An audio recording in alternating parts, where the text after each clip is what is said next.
Hola, nos toca hoy día la segunda parte de esta narración de Jesús y este endemoniado con el cual se encontró. Vamos a ver hoy día la parte donde eh, el Señor libera a esta persona y bueno, no les voy a anticipar más, vamos a orar primero, luego vamos a leer y vamos a compartir eh, algunas cositas de aquí. Señor, gracias te damos por tu palabra, gracias por la bendición que nos das de poder compartirla diariamente. Ayúdanos, Señor, para ser fieles en la lectura, Señor, y estar siempre buscándote a ti, Señor, con nuestra mente, nuestros sentidos puestos, Señor, en qué es lo que tú quieres hacer con nosotros, qué es lo que tú quieres decirnos a través de tu palabra, y de esa manera, Señor, poder obedecerte y agradarte, Señor. Gracias por haber cambiado nuestras vidas y por todo lo que brinda, Señor, para nosotros diariamente. Te pedimos tu ayuda en esta hora y gracias una vez más por tu palabra, en el nombre de Jesús. Amén.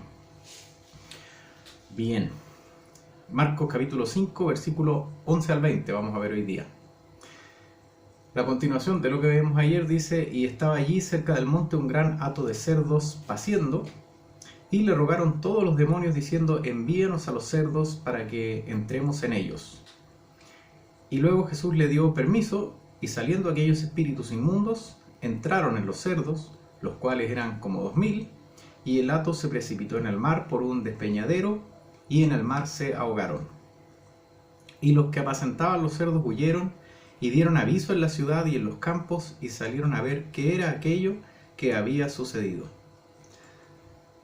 Recordemos entonces que lo que estuvimos viendo ayer era, como ya había dicho antes, una persona, ¿cierto?, que estaba endemoniada, y cuando Jesús aparece, inmediatamente la persona y los demonios que estaban ahí van a buscarlo, van a encontrarlo, digamos, al momento en que él llega. Y acá podemos ver entonces que lo que ocurre es que ellos le piden al Señor que les deje ir, ¿cierto? Y lo que había más cercano en ese momento eran cerdos, y por lo tanto van ahí. Los cerdos se descontrolan, no sé bien qué es lo que ocurre, pero terminan cayendo al mar. Y la persona en la cual había estado atormentada por estos demonios es liberada, gracias a lo que Jesús había estado haciendo ahí. Entonces, por ejemplo, hoy día podríamos estar hablando de la autoridad y el poder que el Señor Jesús tiene sobre los demonios, pero no lo vamos a hacer. Podríamos estar hablando de cómo es posible quizás que los demonios hayan podido salir de una persona y hayan podido entrar en animales. Bueno, tampoco nos vamos a meter en eso, pero nos vamos a enfocar en lo que viene a continuación, para la enseñanza que tenemos el día de hoy. Y es que, ¿no es cierto?, cuando esto ocurre, las personas que estaban cuidando los cerdos van a la ciudad, lo último que leímos en el versículo 14, dan aviso, y las personas en la ciudad alborotadas al escuchar que 2000 cerdos habían caído al mar, y que más encima la persona, el loquito del pueblo, por decirlo así, que ya veíamos ayer que había roto cadenas, que era una persona incontrolable, ahora había sido sanado, estaba normal, no pueden creerlo y van a ver qué es lo que estaba sucediendo ahí en ese sector, en ese lugar. Versículo 15 entonces dice: vienen a Jesús y ven al que había sido atormentado del demonio, y que había tenido la legión sentado, vestido y en su juicio cabal, y tuvieron miedo. Como ya anticipaba recién, ¿cierto?, se encuentran con esta persona que probablemente era conocido como el loco de la ciudad, y lo encuentran en su sano juicio, con todos sus cabales. Dice vestido porque seguramente antes su locura, ¿cierto?, era de romper todo. Si era capaz de romper cadenas, seguramente también rompía sus vestiduras, etc. Y ahora está en óptimas condiciones. ¿Qué ocurre con ellos? Dice ahí el versículo 15: y tuvieron miedo. Hoy día, ¿no es cierto?, nosotros como cristianos pensaríamos que debió haber sucedido todo lo contrario. Al ver una persona que estaba endemoniada, que llega al Señor Jesús y le quita al demonio y que lo deja, como ya dije, en óptimas condiciones, era para haber dado gloria a Dios, era para haberse acercado, para haberle dicho: Señor, tengo, no sé, esta inquietud, ayúdame. Pero dice acá que ellos se atemorizaron. Después de la guerra todos somos generales, ¿cierto? Si hubiéramos estado ahí, quizás qué reacción hubiéramos tenido. Pero lo cierto es que el pueblo dice acá que tuvo temor. Y sigue la historia, versículo 16. Y les contaron los que lo habían visto, cómo le había acontecido al que había tenido el demonio y lo de los cerdos. Es decir, estas personas que vieron, porque estaban ahí cuidando los cerdos, vieron todo lo que sucedió, van al pueblo y vuelve el pueblo y los cuidadores todos, y seguramente contaron este relato un montón de veces. Cualquiera que llegaba le decía, pero es que no entiendo, a ver, explícame de nuevo, ¿cómo fue eso que sucedió? ¿Y tú dónde estabas? ¿Y dónde estaba el otro? Y tienen que haber contado esta historia muchas veces en ese lapso de tiempo. Y vemos aquí que ellos lo contaban y lo contaban. Dice el versículo 17, y comenzaron a rogarle, todas las personas del pueblo que habían ido a ver a Jesús, comenzaron a rogarle que se fuera de sus contornos. Antes vimos que habían tenido miedo, ahora vemos que el miedo los llevó a decirle, ¿sabes qué? Por favor, ándate, anda a hacer tus milagritos, tus cosas a otra parte. Que se fuera de sus contornos. Vemos después en el versículo 18 que al entrar él en la barca, el que había estado endemoniado le rogaba que le dejase estar con él. Esta persona que había estado endemoniada, no sé por cuánto tiempo, pero al ver lo que el Señor Jesús había hecho y el cambio que él había tenido en su vida, porque seguramente, no sé si es que él estaba consciente de que estaba endemoniado o no antes de, pero yo creo que sí estaba consciente de lo que era su vida hasta ese momento. Por lo tanto, cuando el Señor Jesús lo libera de esto, le hace un clic en su cabeza y lo que él quiere es estar con el Señor.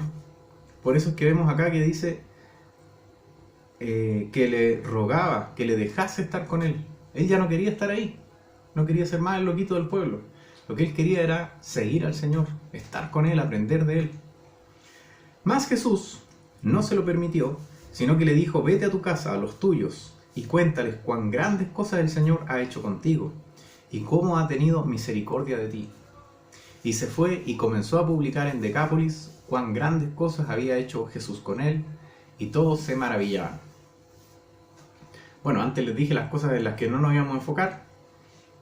Ahora, en los poquitos minutos que nos quedan, vamos a ver entonces dónde está el enfoque el día de hoy, qué es lo que quiero compartir con ustedes, qué es lo que el Señor ha puesto para mí también. Y es,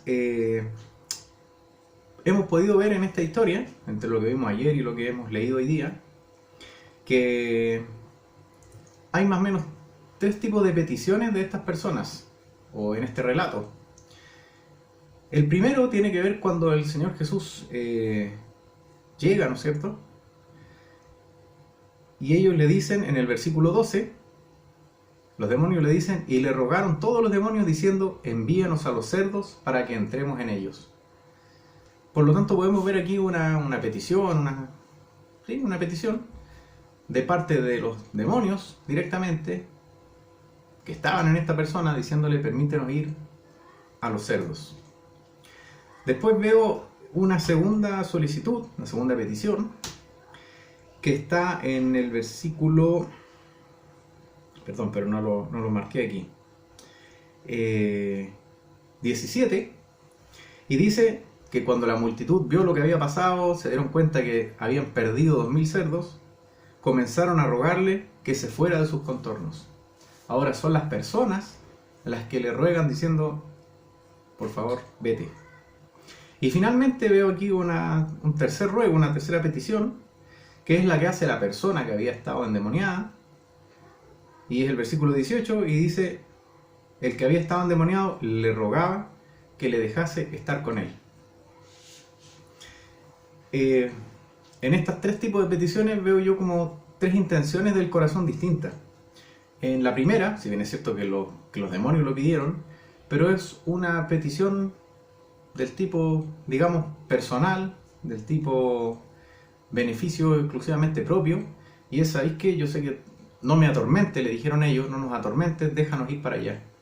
Y me preguntaba esto, o sea, nosotros cuántas veces cuando buscamos al Señor, cuando hemos visto que Él ha cambiado nuestras vidas, etcétera, y después lo buscamos en oración, a lo mejor hacemos el enfoque de nuestras pedidas de esta misma manera, quizás enfocándonos solo en lo que a nosotros nos conviene, lo que a nosotros nos beneficia, y quizás olvidándonos de qué es lo que el Señor quiere hacer con nosotros. Después, en el segundo enfoque, de las solicitudes, de las peticiones, vimos que ellos habían estado atemorizados y le pidieron que por favor se fuera. No sé el motivo por el cual se atemorizaron, ya que, como había compartido antes, lo esperable era que ellos se gozaran y se admiraran de lo que había ocurrido, pero quizás, no lo sé, a lo mejor estaban atemorizados porque al ver en ese tiempo, más todavía, 2000 cerdos morir, quizás fue un golpe duro, a lo mejor para toda la ciudad, para todo el pueblo, un golpe económico. Entonces, ¿qué es lo que ellos están pidiendo aquí?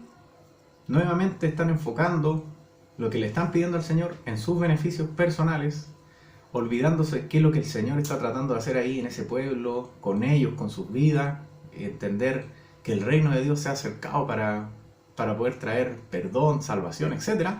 Y solamente se están enfocando en, oye, perdimos 2000 cerdos, que se vaya, mejor no vaya a ser que ahora perdamos las vacas, por decir algo. Y están enfocando delante del Señor, delante de Dios mismo, están enfocando el beneficio propio. Lo que ellos querían, lo que estaba en su corazón, para su beneficio, y no preguntándose, Señor, ¿qué es lo que tú quieres hacer con nosotros? Sino que por favor ándate y déjanos con lo que estábamos. Pero el contraste aquí está en que en la tercera petición, esta persona que se da cuenta del cambio que el Señor ha hecho en su vida, ¿qué es lo que le rogaba? Permíteme estar contigo. Yo quiero ser uno de los que van a subir a la barca y van a seguir este camino. Por lo tanto, en esta petición podemos ver lo contrario de lo que veíamos antes. Podemos ver una persona que está diciendo precisamente lo que yo decía antes. Señor, ¿qué es lo que quieres hacer conmigo? Yo quiero estar ahí, quiero servirte. Y por lo tanto el enfoque de esta petición ya no está en mi beneficio, sino que está en qué es lo que tú quieres hacer. Úsame a mí para poder ser una buena herramienta en este aspecto. Bueno, leímos, ¿no es cierto?, que el Señor Jesús no lo dejó, que a lo mejor alguien podría desanimarse, carita triste, decir, pucha, pero ¿por qué? Hubieran sido 13 discípulos, hubiera sacado a Judas, hubiera puesto a este, no sé. Pero, ¿qué es lo que el Señor hace? No se lo permite, pero por una razón que quizás no es tan fácil verla, pero que el Señor la tenía clara. Y Él le dice, no, pero anda a dar testimonio. Anda a tu casa, anda a tu familia.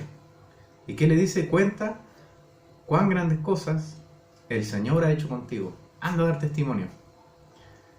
Hemos visto, ¿no es cierto?, que el Señor Jesús, en la Gran Comisión, por ejemplo, que es tan conocida, le dice a los 12, a los 11 que estaban ahí, id y hacer discípulos a todas las naciones. Les deja esta comisión, les deja este encargo. Y vemos que Él ya lo tenía en su corazón desde mucho antes. Y aquí lo está haciendo. Le dice, mira, en este momento no te necesito conmigo acá en la barca, pero te necesito dando testimonio. Te necesito hablando de cuán grandes cosas el Señor ha hecho contigo, dando testimonio. Y eso hace. Dice el versículo 20 que, como su solicitud había sido de corazón, ¿cierto?, y lo que él quería en realidad era buscar al Señor, dice que se fue y comenzó a publicar cuán grandes cosas había hecho Jesús con él, y todos se maravillaron. Entonces la pregunta que nos queda para hoy día, para cerrar esta parte del relato, es cuando buscamos al Señor, cuando Él cambió nuestras vidas y nos dio esta oportunidad, ¿qué es lo que nosotros buscamos ahora del Señor? ¿Se convierte en nuestra muletilla para que nos conceda las cosas que queremos?